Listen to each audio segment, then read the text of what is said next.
It no longer has a trunk, yet it is still alive. In fact, it has become something much larger. What you are seeing is not a forest and not hundreds of different trees. It is a single organism. A single tree that has expanded to occupy a space as large as 2 football fields. And the question is inevitable. How is it possible for a tree to survive even without its trunk? We are in India, near Calcutta, inside the Acharya Jagadish Chandra Bose Botanical Garden. Here grows the Great Banyan, a tree that is at least 250 years old.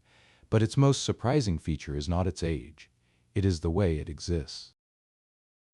It covers about 14,500 square meters, and, seen from afar, it really looks like a small forest. But it is not, at least not in the way we imagine a forest, because what appears to be a group of separate trunks is actually a single organism. And this is where it becomes interesting. The secret lies in its aerial roots. The banyan, a species called Ficus benghalensis, develops aerial roots, branches that descend to the ground, penetrate the soil, and become new trunks. Over time, these natural pillars multiply and continue to do so. In the case of the Great Banyan, there are more than 3,600 roots. Each root becomes a support, and each support allows it to expand further, farther, and farther, until a single tree becomes something resembling an entire forest. But at a certain point, something happens that should stop everything. In the 19th century, the main trunk is struck by a disease. It becomes unstable, dangerous, and is removed. And here something does not add up, because a tree without a trunk should not survive. And yet, it does. The Great Banyan continues to live because over time it has changed. It is no longer dependent on a center. It has become a clonal colony, a distributed organism where each part supports the others.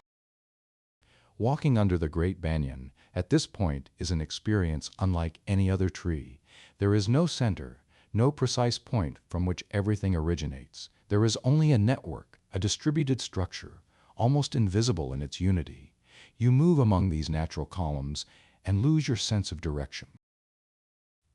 This tree challenges a deeply rooted idea that everything must have a center, a core, a single origin.